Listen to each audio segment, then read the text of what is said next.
Hello, everyone. Welcome to the Prophecy Roundtable. Again, we don't promise to have all the answers, but we are going to have a good conversation. Today, we are talking about signs of the times. Ooh. All right. So, are there signs of the times? Well, it depends how you kind of look at this whole thing. There probably are. We know that Jesus is coming back. The question is, we don't know when, of course, but we're going to take a look, and we have a special guest to help us with that. And without further ado, we are here to introduce.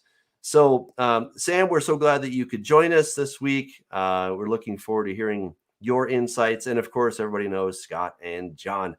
So this should be another fun conversation. So how should we kick this off? I mean, signs of the times is a pretty big topic.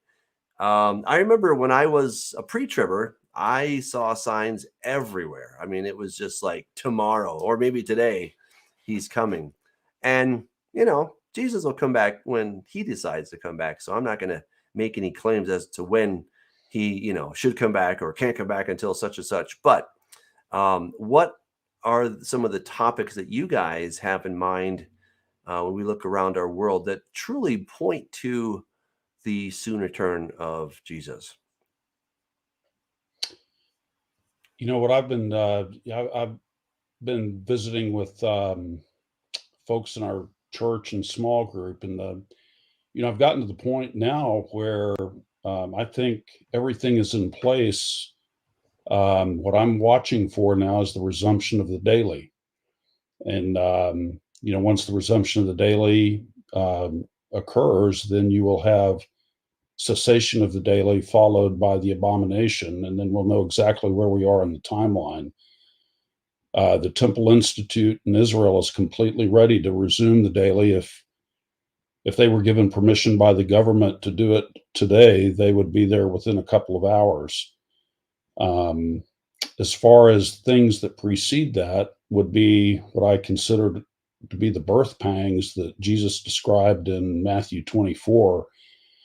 And I think we can see that there are events that are happening that could qualify as birth pangs, maybe not as we would expect, maybe not to the intensity we expect, but we certainly have false Christs, wars and rumors of war, plagues and famines, persecution, martyrdom.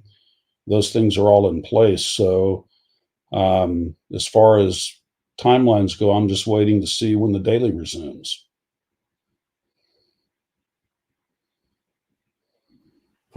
All right. I saw something recently. I've not talked about it because I'm still kind of looking into it. One of the things that's talked about with relation to, I think, what our friend here has spoken about is the red heifer and the ashes of the red heifer. And there were a couple things. I don't know that they've made an official ruling yet at the Temple Institute, which seems to be the lead group in putting this all together. But that the ashes of the red heifer, there's some question among some of them that was as to whether those are required to restart the daily sacrifice. And then there's also the issue that they're leading towards a ruling on this, I think, that the red heifer doesn't actually have to be red. It has to be all of one color without the white hairs and that type of thing. So those are kind of a couple of interesting things that might move that thing along a little bit more quickly if it's decided that they don't need that. Right.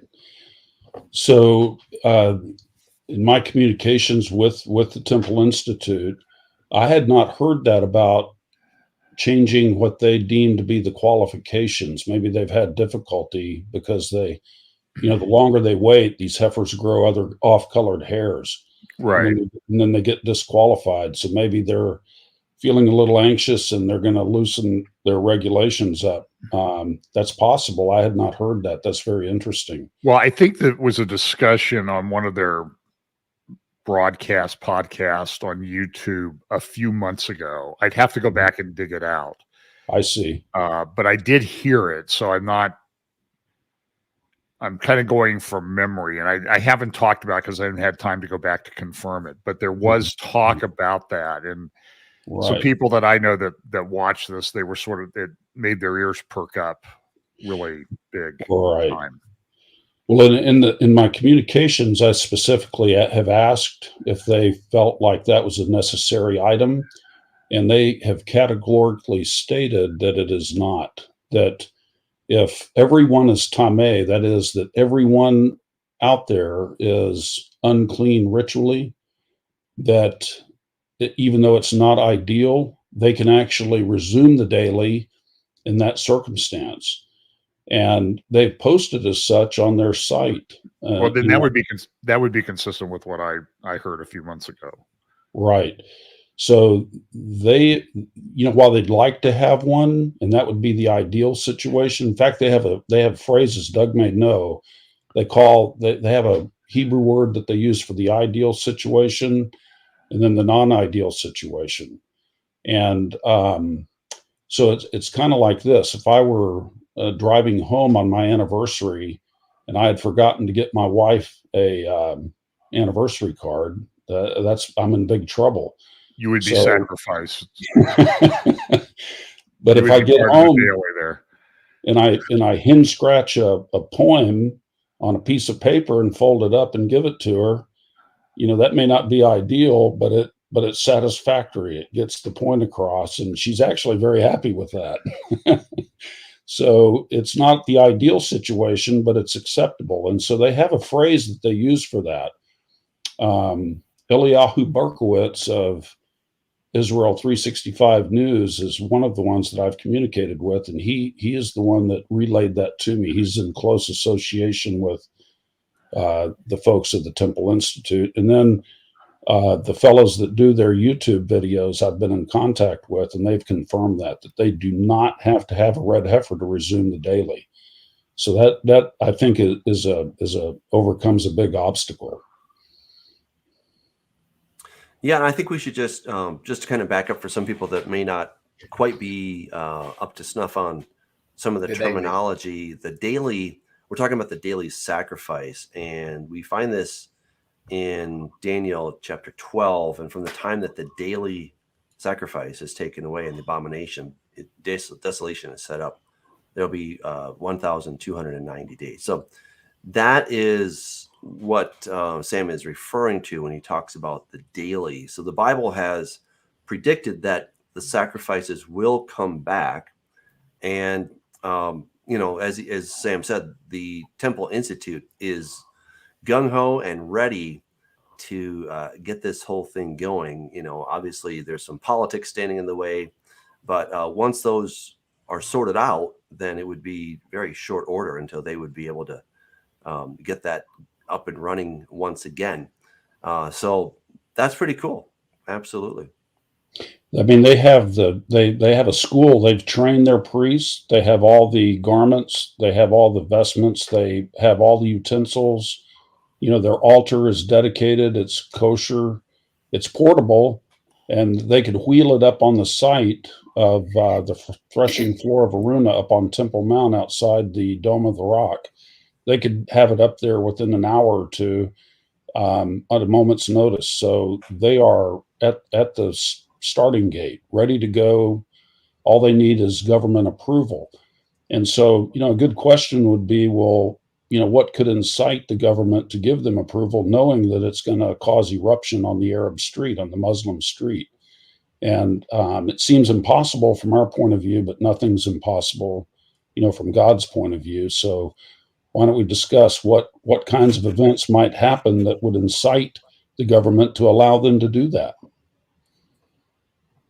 That sounds like a good plan. Real quick, Jamie Russell's making a comment referring back to Daniel's 70th week, which is Daniel chapter 9.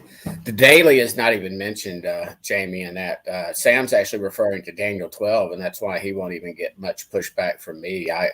We've had that show another time. But I also think it's, and Sam and I talked the other day, that we see this 2,300 evenings and mornings in Daniel 8.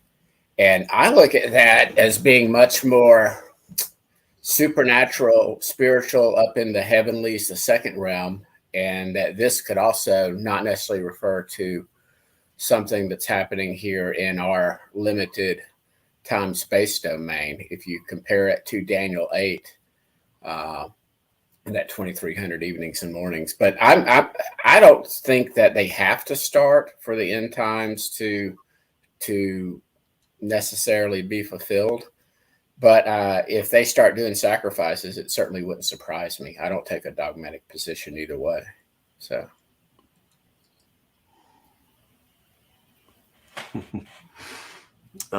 Yeah, absolutely. Well, so, okay, the question then that Sam is posing is what potentially could get the Israeli government to open up and allow these sacrifices to happen? Any thoughts, Scott, John? Yeah, I've always thought it would be a war, which Israel wins pretty handily. And they're not really concerned about what the Muslim countries or Iran would do.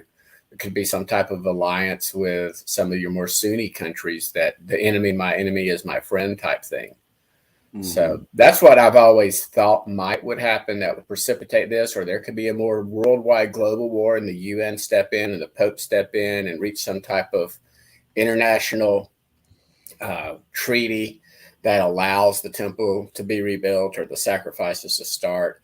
Something's got to change between where we are today and where Israel has been for the past 50 years since they got control, 55 years since they got control of the Temple Mount, for them to, no pun intended, for them to pull the trigger on actually doing this, because the politics involved in what would occur, as Sam mentioned. But that can change tomorrow. Yeah.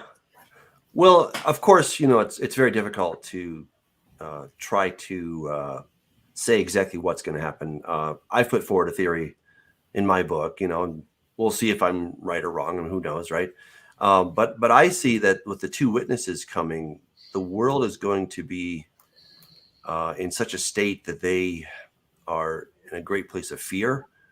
Fear drives people to do certain things, and the beast. I think this is a great way for the beast or Satan to kind of give God the middle finger. And so I think he wants to do this, right? Paul tells us that he's going to go into the temple and he's going to declare himself to be God, and he's going to show himself to be God. So I think that Satan ultimately wants this to happen. And I think, even though I think, the Jews at the Temple Mount, I think they have very pure motives. I'm not questioning their motives, but I think that it's going to be usurped by the beast for very nefarious purposes. So, whether it's a war, maybe it could be that the war is actually between the two witnesses and the beast. We know that they're going to have a pretty nasty skirmish. And it wouldn't surprise me if either immediately before that or immediately after that battle, that the beast goes into the temple and he then boasts, right? Because we know that the beast is going to blaspheme against God and those who dwell in heaven. Like, that is a major thing. I think basically, Satan's going to say, hey, God, you kicked me off your mountain. Look where I am now. Your people are, even though they may not realize it, but they're actually welcoming me into your holy place, and I'm now desecrating it. And that makes me really happy.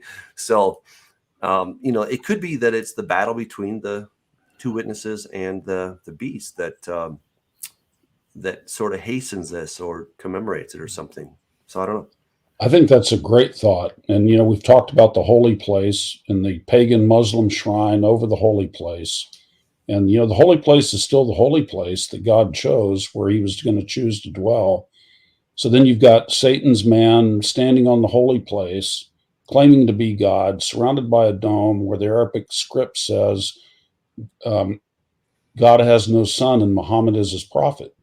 So it is kind of like shaking an angry fist at God, saying, I've got your place and my man's on it. So I think that's a great thought. A couple of other thoughts that I had that could be possible, it's speculative, but when David committed the sin of the census, a plague came and people started dying in Jerusalem. And so he interceded and begged for the plague to stop. And that's when he was commanded to perform the sacrifice on the threshing floor of Aruna, which was the place that God chose for that to happen, according to Deuteronomy 12. And so I could envision maybe a variant of the virus. Right now, Israel is starting to see its cases rise again from another Omicron variant. And these variants are occurring regularly, like birth pangs every 4 to 5 months. And, a question that I have as a physician is, well, why in one of the most highly vaccinated countries in the world, Israel, and by the way, this includes Denmark, they are among the highest rates of COVID cases per million people in the world. So if the vaccines work, then why are their cases so high? And I think it could be antibody-dependent effect that's actually increasing the risk that you catch the disease at this point. Because if you get a variant and your antibodies are non-neutralizing, that actually enhances the chance of infection. So, if we start seeing Israel suffering from a plague, this was the very grounds last year that the Temple Institute petitioned the government to allow them to do sacrifices, is to stop the plague. So if we see, like you said, if there's duress in Israel, fear of a plague, that would be one thing. And Scott mentioned a war. Well, we know that we're getting ready to approve another bad Iranian nuclear deal, and the Israelis have made it clear that they're preparing. They're training to bomb those plants, and they don't hide it. They don't hide that fact. And so it may be that they ask the government, hey, if you want to be successful, maybe you need to let us resume the dailies so that God is on our side when we undertake this step. So I agree with the idea that, something dire is going to happen to Israel to cause it to permit resumption of the daily. And so that those are my thoughts. So let me bring up a few things here, and I don't know if I can share my screen or not. Am I allowed to do that? You sure are. Yes. Do I just click on share? That's it.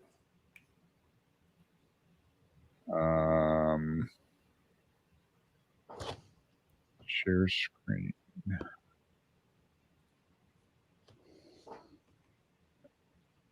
Oh, I'm going to have to open my system. Good grief. That's okay. Well, anyway, I'll talk while I'm figuring this out. Okay. So there's some, I don't know how all this works out because we do have the Islamic problem. But there is some, I think a lot of it depends on what happens with Saudi Arabia. I don't think anything will happen while the current king is still alive, but he's very frail. He's very old. And his son has been working very strongly to assert his power. He's jailed many of his relatives. He's extorted, or shall I say, he expected fines from them in the billions of dollars on the basis of corruption, including some of the richest people on the planet. It's interesting that the Saudis and the Iranians were recently discussing things. They were having diplomatic meetings. But then as things have broken down on the Iranian deal, although I see tonight that it's sort of coming back because Russia's backing off some of their demands. So it looks more like there's going to be some kind of deal with the nations in Iran over their nuclear program. It's complicated by the war in Ukraine, but Mohammed bin the Saudi government executed about 81 people over the last couple of days, which was the most they've done in many, many, many years. They beheaded them, and they were largely Sunni, not Sunni. They were Shia people. Because of that, Iran has stopped any diplomatic meetings with Saudi Arabia, which is kind of interesting. At the same time, there seems to be with this king new coming king, Mohammed bin Salman. And there was a big piece on him in the Atlantic recently. He's pushing forward with his 2030 Saudi Arabia goals, his building this Neom, this big city. They're becoming more involved in the technocracy aspect of the world. They've opened their society a little bit, not that much, though. They just beheaded 81 people. But as long as you're going along with the program, I think you'll be okay. But there has been recently an Islamic scholar who came out and said, this farthest mosque thing that we've been pushing for all these years with regard to the Temple Mount in Jerusalem, it's just really not true. And it's really the farthest mosque was something near Mecca. Mm-hmm. So this is just a false claim that we've been making, which would comport with, there was a 1924 Temple Mount publication by the Waqf, the Islamic entity that controls the Temple Mount, now under the control of the Kingdom of Jordan, that published a thing that said, yeah, this was the site of Solomon's temple. So, if you want to look up Mordecai Kadar, who's a Jewish Islamic scholar in Israel, highly recommend him. And you would be able to find his paper that discussed this farthest mosque concept, that it's very well done. And so my thinking is that Mohammed bin Salman could be sort of a game changer in how this thing moves forward. I completely agree with you, John, and I think he is a major player, and I can attest to everything that you've said. And he was warming up to the Israelis. I think we need to have you on more often.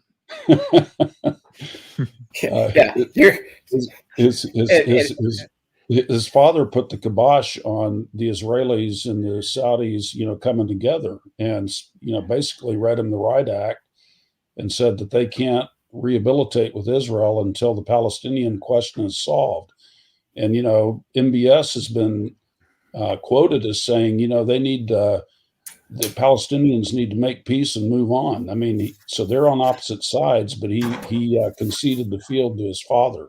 And you're right, his father's 85 and frail. And so I think, the Israelis would walk over hot coals barefooted to make peace with their enemies. And, they decided not to annex the Jordan Valley, which they were just prepared to do until the leader of the United Arab Emirates said, don't do that, and we'll make peace with you. Well, they didn't annex, and they made peace. So in effect, they gave up their claim to the land of promise, in exchange for peace with the United Arab Emirates. If the Israelis attack Iran, they're going to require Saudi airspace. So I could envision, a point in the future where Iran and Israel both feel threatened enough by Iranian nuclear ambitions that Israel will embark on a bombing mission, and they'll be in cohort with the Saudis on that. If MBS came and made peace with the Israelis, he would be a hero in Israel. He would be just lauded, for that. So, I think that's waiting in the wings. I do believe that's waiting in the wings, as you've said. There are rumors in the background that growing up, he had a Jewish nanny that helped raise him, which may make him more sensitive to Jewish people than some of the prior Saudi potentates have been. I don't know that that's true, but I know that this has been reported to me. That's very interesting. Very interesting. So, Doug, I can't share I updated my system today, and of course now I'm using my Brave browser, so that's how I'm trying to share things, and it won't let me share unless I completely exit out and come back in. But there was I talked about in my update, if you go to templemount.org, and I think it's /Komsky, Komsky. There's an image there. If you want to grab it or not, it's up to you. But it was very interesting. I don't know how I ran across this, and I don't even know when this was done. But it was a Jewish person who took the Temple Mount, went to the Dome of the Rock, and turned the 8-sided building into sort of a house of house of worship for all different religions, for Islam, Judaism, Hindu mysticism, and Christianity. And then alternative wings, yeah, that's the one there, were for the mystical aspect of each of those 4 religions. So you had the Hinduism and Hindu mysticism / Buddhism, you had Judaism and Kabbalah, you had Islam, and then you had the Islamic mysticism, Sufism, and you had Christianity and Christian mysticism. Now, I don't know, that this has gotten any kind of traction or anything like that, but I just was kind of interested when I saw that because it related to this area. And you see with the push with the Pope going to Dubai a few years ago to sign that agreement with Islam about the common fraternity, the whatever the agreement was called, and this, I don't know, there's just this spiritual aspect that is kind of sticking around in the background on a lot of things now. For example, the Ukrainian or the Russian invasion of Ukraine, if you really unpack what Vladimir Putin thinks, this is a very much there's a religious aspect. There's the Mother Russia is sort of both religion. The nationalism of Mother Russia is tied to the Russian Orthodox Church. And he's got a sort of quasi advisor named Alexander Dugin. And there's a lot of, he's sort of like the modern day Rasputin, is what a lot of people describe him. And the influence that whether he has influence right now, but in the past, he's been very influential over Vladimir Putin. So there's just this spiritual aspect on a lot of different levels that's going on. I guess that's the point I'm trying to make. When you trace the mysticism part of Christianity, Roman Catholicism, a lot of and again, I'm not talking about your average Roman Catholic, but I'm talking about the upper echelons, and the same thing with the Kabbalah and the Muslim, mysticism. I mean, it all goes back to Babylon. There's really nothing new under the sun there as far as those religions. Now down here at the ground level, and what your average person hears and learns, they're in the uninitiated branches of these mystery religions. But at the upper echelons, they all know who they worship, whether they be Muslim, Christian per se, or Kabbalah. I mean, they know who they worship, and that's not a conspiracy theory. It's just true. Mm-hmm. But I think, going back to Sign of the Times, Jesus lambasted the scholars, the biblical scholars of his day, and said, you can look outside, you can see it's going to rain, but you only know the signs of the times. And I think a lot of what happened almost 2,000 years ago is they were looking for certain things to occur. And they were blind because they did not see these things occurring and could not see Messiah standing right in front of them. Here's the potential danger of which I am certainly guilty of myself, having literally studied this and been interested in it since I was 5 when I watched the late great Planet Earth at the movie theaters, is we've heard and we see about the temple and the temple being built and a war and a peace treaty, and we have all these ideas, and they're from the Bible, but just how much bad leaven, how much bad doctrine has mixed in, and is it possible that just like what happened for Judah almost 2,000 years ago could happen for Christians and people who do follow and trust Messiah, and for Jews who are looking for the return of Messiah, because we're all looking in one direction, and things are unfolding right now. That's, I mean, again, I believe I'm not dogmatic on it, but I believe that the manufactured virus was certainly, I think we're in the first seal. I think we're seeing the second seal starting to unfold. I think we're starting to certainly see that the third seal could be very, very close behind. And I'm talking like in 6 months to a year.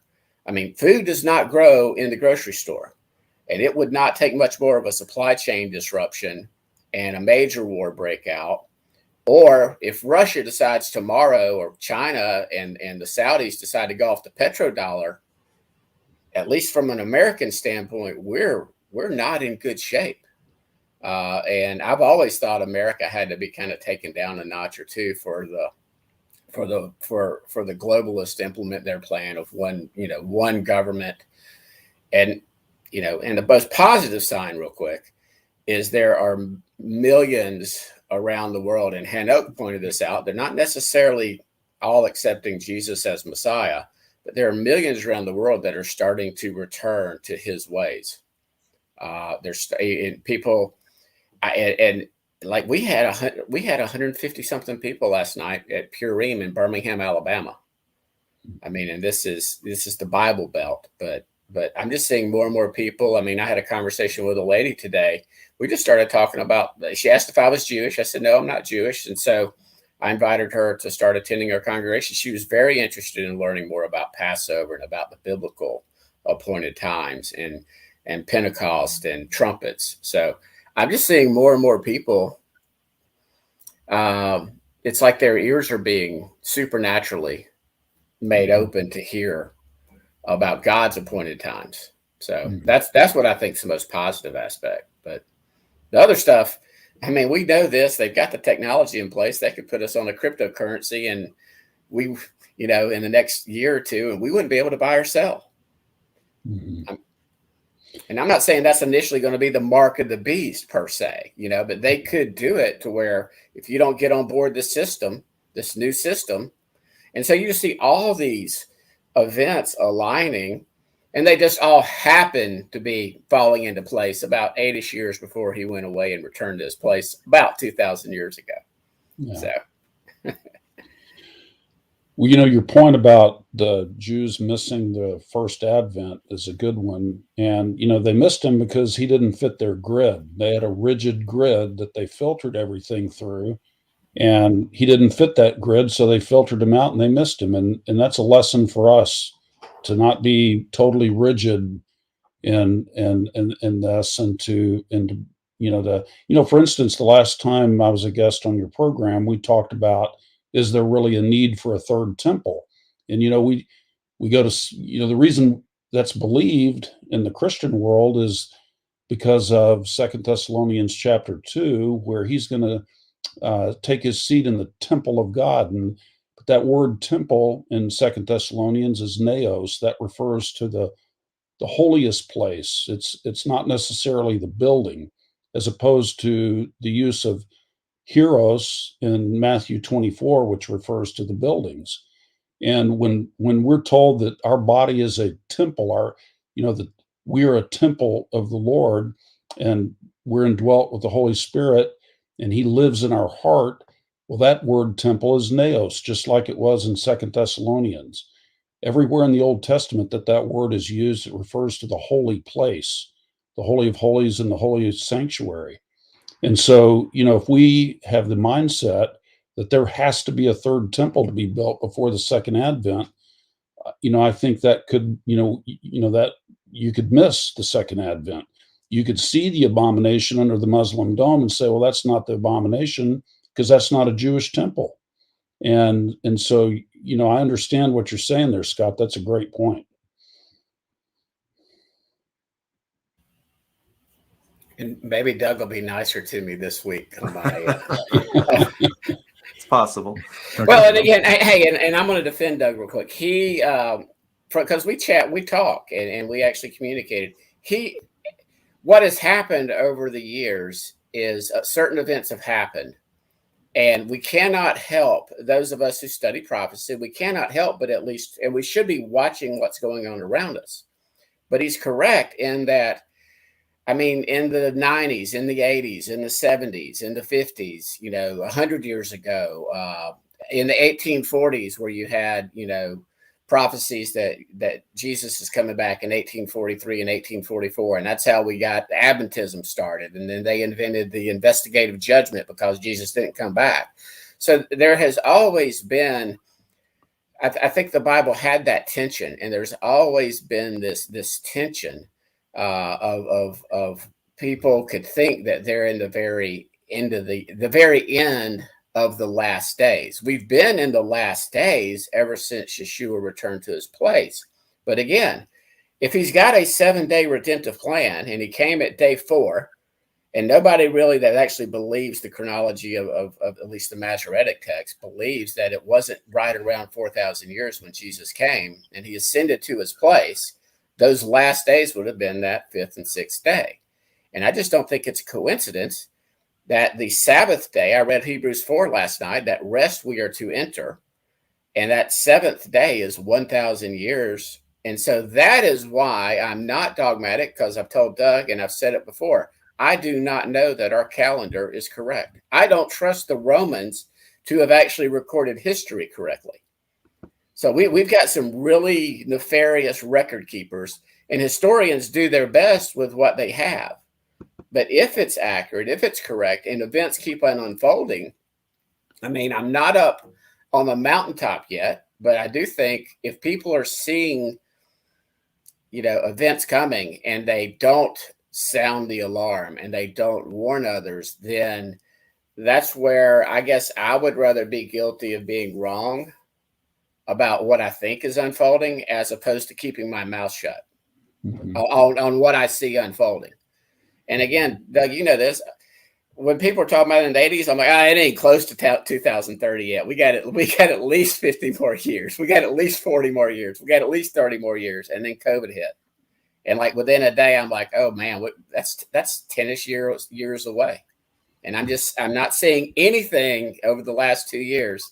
And with Russia now invading Ukraine and everything that we're talking about weekly, that's weakening my conviction, but not dogmatic. And so I agree that we should not be dogmatic about anything until it's, you see 2 witnesses over it. So let's play off of what Joel said about in sort of what Sam said about the temple and sacrifice and this type of thing and the holy place and holiest. I mean, there's this passage in Daniel chapter 8, verse 14 that talks about 2,300. I had the passage up here now. I see I've closed that window down. You know which one I'm talking about? 2,300 mornings and evenings. Yeah, I'll pull it up really quick here. 1 second. Yeah. It will take 2,300 evenings and mornings, then the sanctuary shall be restored to its rightful state. Right. Now, so what do you guys do with that? Because I know we have a Seventh-day Adventist here, and they say a day for a year, so that's 2,300 years. Right. But how do you do that? I mean, I have my own views, but let's let you guys talk.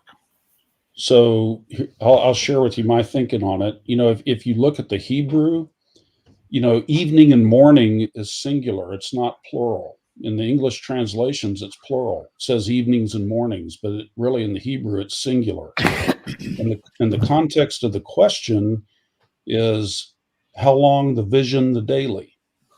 And so the answer is evening, morning, 2,300. So in context, the question is related to the daily sacrifice. And there's an evening. Just done more. Okay, go ahead. Yeah, there's an evening one and a morning one, which would be 1,150 days. It'd be 2,300 divided by 2. When days is used in Daniel 12, that's the Hebrew word for days. It doesn't say evening and morning. And I think if Daniel, to be consistent internally, he would use the same. So I don't think it's saying 2,300 days. That's in the English. So what I envision would be, the cessation of the sacrifice at the midpoint. And I think that Israel will resume the sacrifice 1,150 days after they're stopped. And that is about 5 months before the end of the 1290 days. And I think that could be what precipitates, the Ezekiel 38, 39 war, which, when Israel is about to be overrun. So I think it's 1,150 days. I would differ from Joel and Nelson on that too, because you have to take that in the context. The context is the question, and then the Hebrew transliterated, it literally is how long, the vision, the daily. So that's my take on it. But I could be wrong. It's interesting where it's taken away at. That little horn thing actually ascends up into the heavens, and it says it conquers the commander of the host. So again, I'm not even looking. I wouldn't be dogmatic, sort of like what I was saying earlier. I wouldn't even be dogmatic that that has to happen here in this earthly realm. That could happen in the second heaven, if you will. What's your take on the 2300? I'd like to hear from the others. John? Doug? Well, at the risk of being called wrong, I think I agree with Sam that it would be 1,150 days. Mm-hmm. But it's one of those questions that is a challenge for sure. I'm not entirely sure. What's that? That's a punt. Well, yeah. It's horribly long. We're going to punt. It'll be in his next book. Yeah. Just kidding. So somebody should write a book on it. I'm going to circle back. I'll be like circle back Pisaki. I'm going to circle back to MBS. His name is Mohammed bin Salman bin Abdulaziz, and I've studied what that means in Arabic and the origins. The Arabic root for that is ZZ, and it's interesting that the Saudi family came from a branch of Arab tribe that ranged as far as southern Turkey, and is a branch of the Aniza, and their root word is ZZ, and it refers to a goat. I mean, it's a goat reference, and similar to Seir, Mount Seir, or Sodher, or Seir. It's the shaggy, hairy goat. And so that was just something of interest to me, that his name matches, what you would expect somebody coming from Edom. Yeah. And I think Doug is an expert in that area. So maybe he can comment on that. I think that certainly if things are unfolding in the context, I think I've said this, all these things that are prophesied will unfold in the context of a real world that's existing. Mm-hmm. So that's why I think a lot of us, we sort of speculate, like, how would that fit into the world that we see today? Now, listen, the world that we were talking about 3 weeks ago is gone in many respects. The way the world order operated, that's gone. I mean, it's changed in 3 weeks.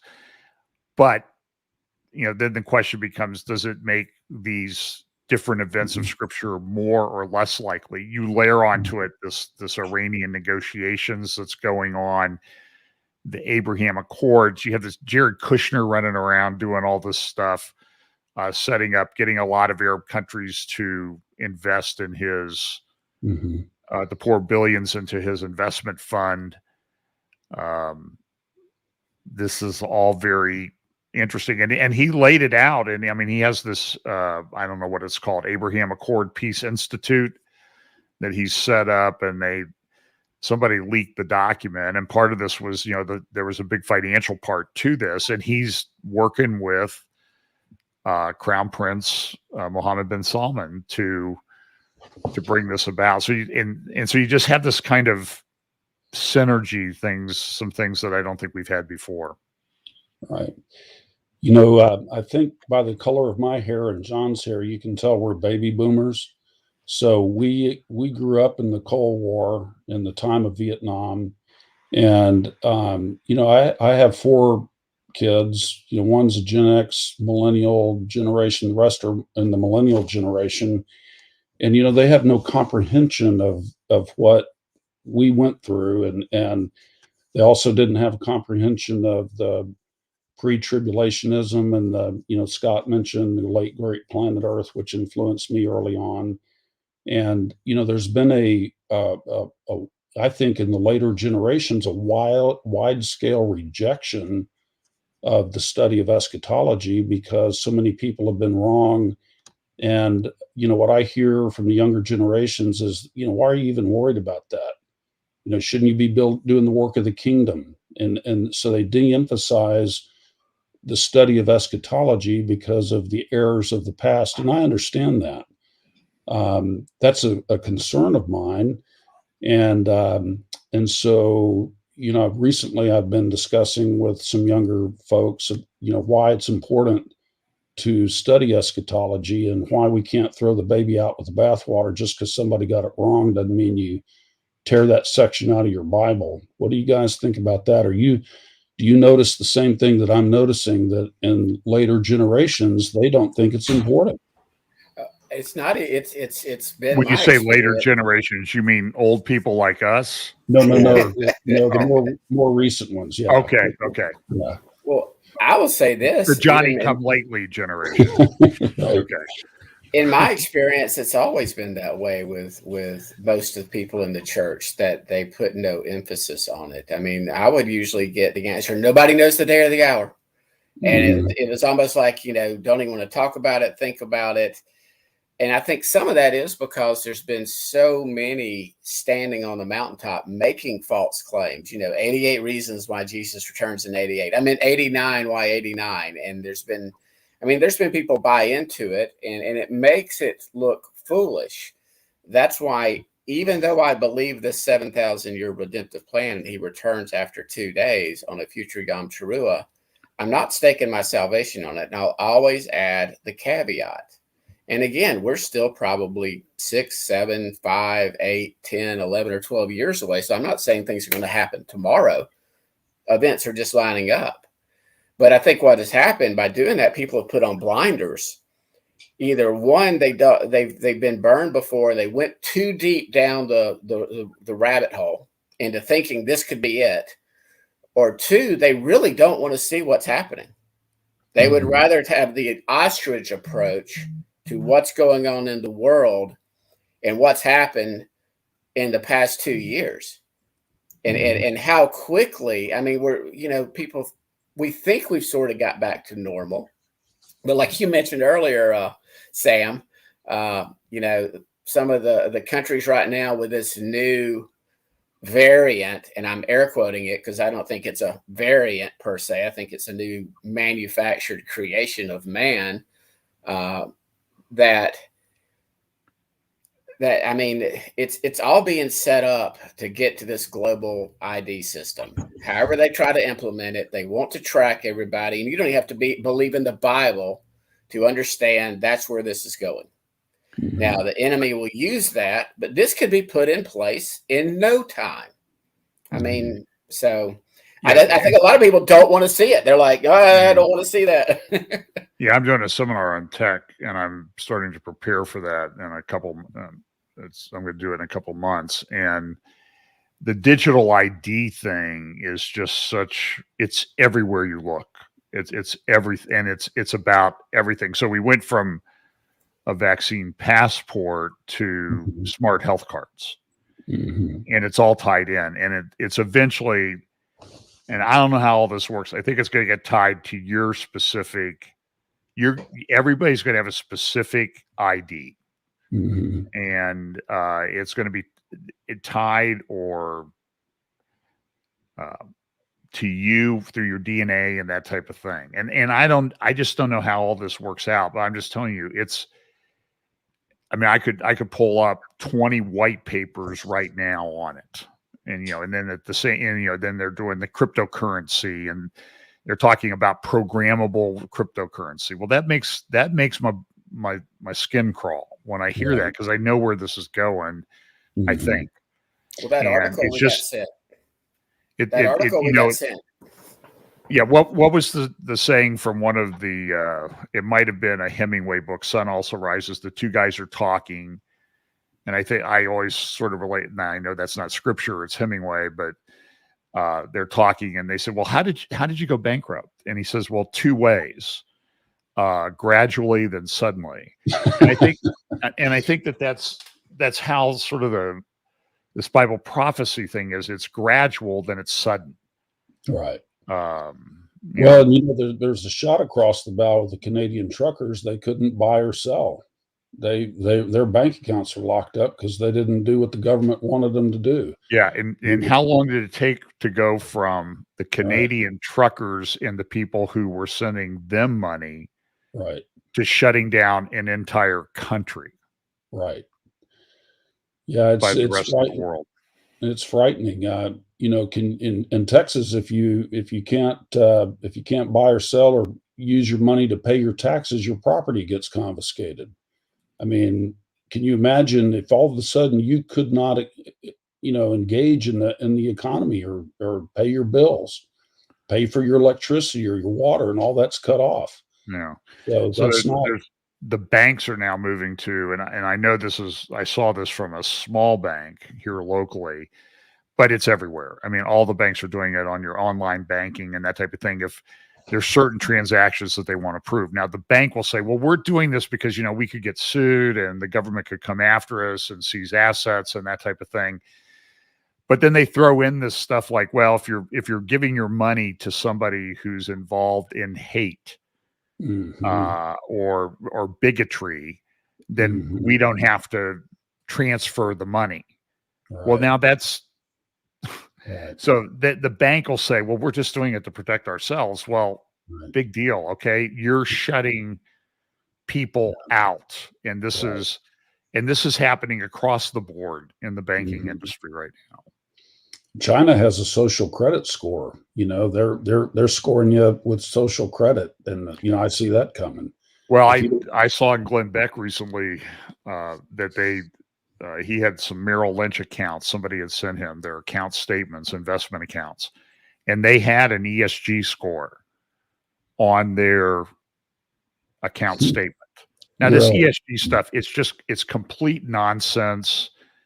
It's there, and it's the people who are flipping the levers have that. So these people, they get this, there's a score on their account. And it's like, what is this for? And it's like, they're rating you on how good you are in complying with the ideology that we are putting out. And so then that's the Chinese social credit system. I did a talk last year in Canada, deplatforming humanity. And this is exactly what's happening. And so you just, like I said, these things unfold in a real world. We don't have specific details, but we know that it's coming. And I think it is one of these things on the financial side, at least, that has been come gradually, now suddenly. So can you imagine? You pointed out, I think, in your roundtable, that law firms, big corporate law firms, are putting together study groups on this, and the big accounting firms are putting out information. Well, they're practice groups, because law firms don't. They're only going to do it if they can make money off of it. And believe me, there's ESG groups all over the place. I mean, our firm is doing seminars on ESG for corporate counsel, and there's ESG practice groups all over the place. And so they're doing it because they're going to make money on it. Well, in the going back to the issue of Russia, in being in the Cold War and in the Vietnam era, I mean, we not have good relations with the Soviet Union, but this is rock bottom. This surpasses anything that I remember. And I also remember that even though the United States and the Soviet Union were armed to the teeth with nuclear missiles, the leaders at that time would say, this can't happen. We can never have a nuclear war. We'll destroy the earth, which, was the impetus for the SALT reduction treaties. But now leaders are talking like, well, I think we could win a nuclear war, which is, to me, makes my skin crawl. I don't believe any polls, but anymore, I don't believe anything in the general media. But there was a poll that was published just this week, and over a third of Americans said, "Yeah, well, we think there should be a no-fly zone, even if it risks nuclear war with Russia." And so the idea that, hey, we can win this and survive it, that is nothing at all like what I remember in the times of the 60s and 70s. Yeah. This is all crazy stuff, right? I mean, and I think these are all bricks in the wall of getting us to the time of signs of the times. One thing I'd like to point out, though, is, the Bible talks about the strong delusion, and I've given a fair amount of thought to that. And my perspective on what the strong delusion will be is when you have the two witnesses coming. What are they coming with? They're coming presenting God's truth. The world at large rejects that truth because they don't want to hear it. So, but then they have an existential problem, which is these guys are really making life hard for us, and they take away the water. They're turning the waters to blood. They're calling down fire from heaven. We need something to get rid of them. And this is where I think the whole UFO thing comes in. And this is where I think we've had a strong delusion being set up. I think Satan, he doesn't know when the curtain goes up, but he knows how to set the stage. All right. God is going to pull up the curtain, but Satan's going to have that stage ready for when it does go up. And this is where I think we have so many sightings. A lot of people have been waiting for the big moment where we're going to have this moment that the U.S. government is going to disclose, yes, there are aliens out there. I don't believe that we're going to have such an event as that, but I think we've had a soft disclosure. In 2004, you had the Navy fighter pilots chasing around after that Tic Tac, and that was finally released in 2017. I think that's it. I think that was basically the moment where they said, yep, there are aliens out there, or UFOs or something. And I think that has been part of Satan's strategy to get the world to say, you know what, there are other beings out there. In fact, they exist right here. And guess where they keep coming up from? From the sea, right? And that's where John says in Revelation that he saw the beast rising up out of the sea. So I think we can't overlook that. And I think all the things that we've been talking about tonight, I think those are, again, they're all bricks in this building of the end times that we've been talking about. But something for me is really just such an increase in the acknowledgement that, yes, UFOs are real, and we now have them on high-tech videography. And so we're able to look at these things, and there's little question that, yes, these are real. We don't know what they are necessarily. A lot of some people don't.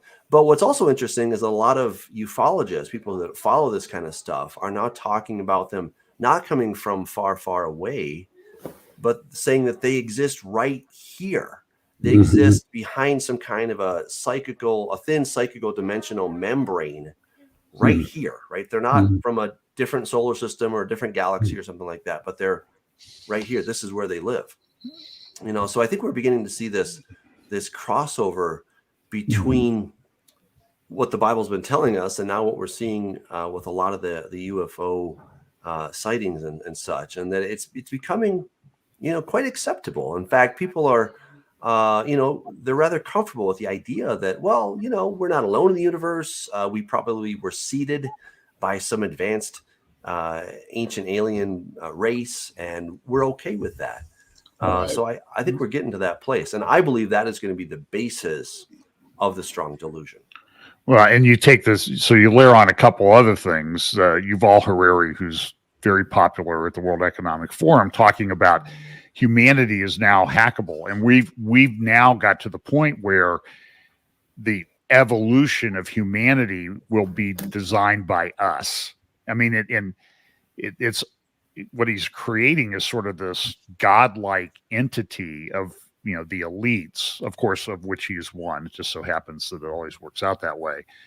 And so you have this Doug, I think what I'm seeing is this convergence, what I talk about all the time, this all of these different levels happening at time, like, the digital ID and the UFO alien thing and that type of thing. And let me layer another one on. We have, this war in Ukraine, and the Pope. I did an update, a short update on this yesterday, where the Pope has come out, and on March 25th, next week, a week from tomorrow, he's going to consecrate Russia and Ukraine to the Immaculate Heart of Mary, and he's going to do it on March 25th, which in the Catholic calendar is the day of the Annunciation and the day of the crucifixion.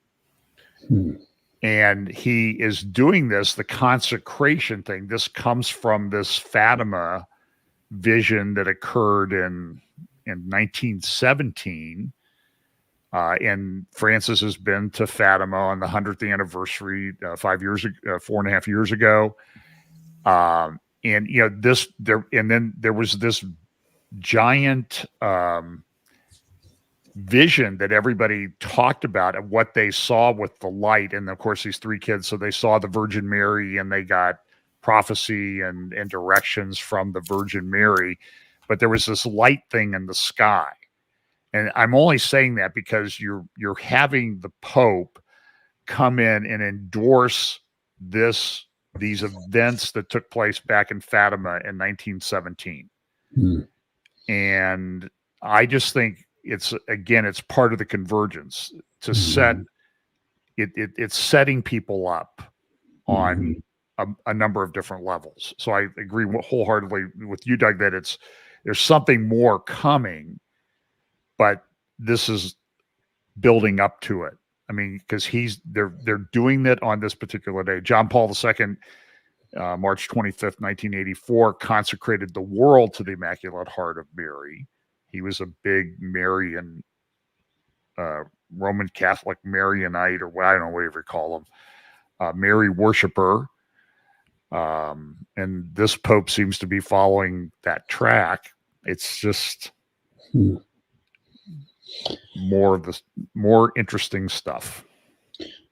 So I don't know what you all share, but when I'm asked, why we're studying this, because they get afraid, they think, well, it's too complicated. I can't understand it. And, truly Christianity is divided all over the place in eschatology. But what I'd like to say is, look, I think it's unfolding according to what the word says, which tells me God is sovereign and in control. And I find great comfort in that. So rather than creating fear and consternation, I feel very secure knowing that our God is in charge, and this is not catching him by surprise. And there's great comfort in that. And if events were unfolding not according to the word, then that would worry me. Then I'd be afraid. So it's useful to, I think, study these things because you get comfort. You get comfort from that. And Jesus said, I told you these things in advance so that when they come to pass, you'll believe. So it increases your faith, and there's a peace and a comfort that comes with it. So I think the idea that we shouldn't be studying eschatology, I want to push back on that a little bit. I think it's, God put it there for a reason, and it's for our benefit. And I look at it like, again, the purpose of the seals, they emanate from the throne. It's Yeshua that's opening these seals, and they're altar judgments. But the whole purpose of the altar judgments was and is and always will be to cause people to repent. Not only those that are totally lost, but also that his people to come out of her, my people, clean up your robes, clean up your garments. And so I think that, repent to the lost and daily, repentance is a daily thing. If we're not daily repenting and staying in that narrow path, we are like sheep and we're prone to wander. So, I can testify to that daily, weekly, monthly, yearly. So, but I do think that's part of why, And I think right now it's been part of God's plan to let this unfold slowly, if you will, as events start to converge, to hopefully get people to see truth. But when things start to happen, I'm not going to say it's never too late for you to repent and place your faith in him, but it might be too late for you necessarily to have any type of, again, I don't want to go there tonight, but I do think I don't believe in a pre-trib rapture, but I do believe in some sealing and some gathering on some future appointed times. And you might be left behind and not in a good place. So I think the one caution to do is we have to, somebody wrote me an email the other day and said, you're obsessed with Ezekiel 38 and 39. And I talk about a lot, but I talk about it in terms of logistics, which means I don't think that it's imminent. I think the tendency that I've seen within the prophecy community, eschatology community, people are serious about studying this. They take it is to try to make it everything imminent. Everything is just going to happen. So now there's this speculation that's running around. This happens every time somebody pops on the scene. That Zelensky is a candidate for the Antichrist. Mm-hmm. But so I would ask the question is, if the white horse is the Antichrist, the first seal, does Zelensky meet the criteria of going forth, conquering and to conquer? He doesn't look like he's conquering anything right now. They came a little late too. Yeah. So I would say, well, he doesn't really meet that criteria. There are other people going forth, conquering and to conquer. So I don't know. Just a thought I had. But I understand people wanted the no, because this is, a lot of us think the church will be here to identify the Antichrist. So we want to know who this guy is so we can warn people. And I understand that sentiment wholeheartedly.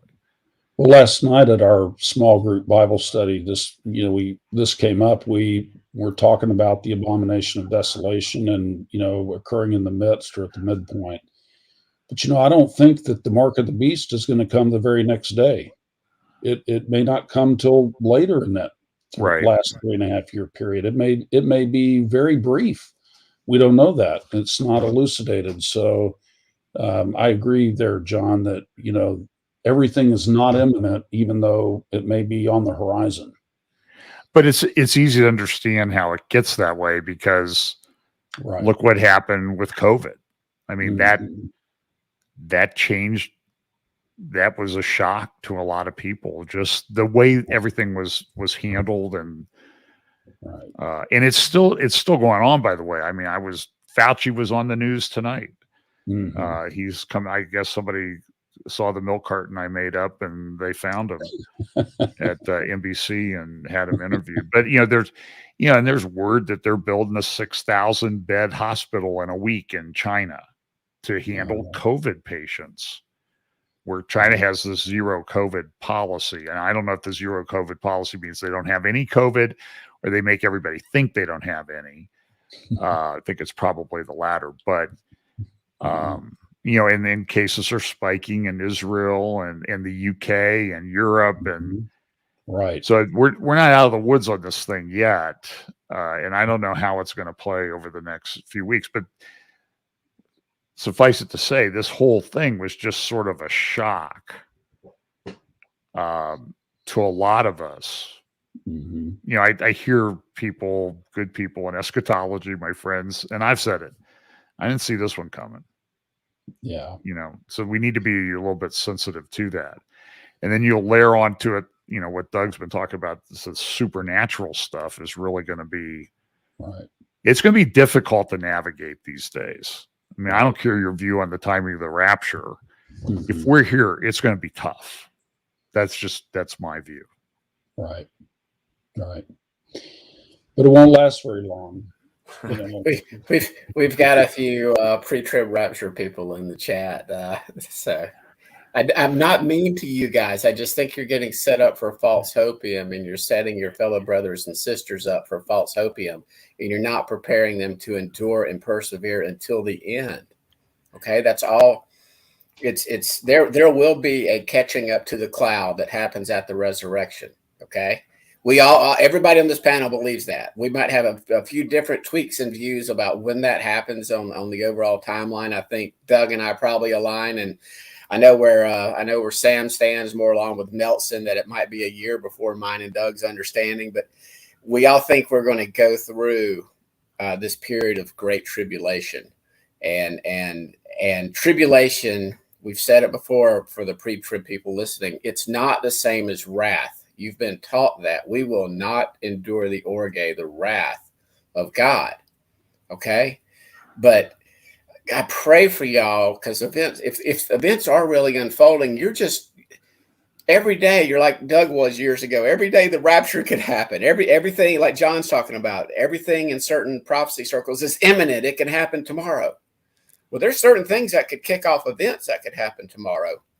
But, you know, I'm worried that people could lose. You cannot apostate from a faith you never had. There's no way to apostate and leave a faith that a person never had. So that's just my concern. Not to win an intellectual debate any longer. I mean, that's too easy, actually.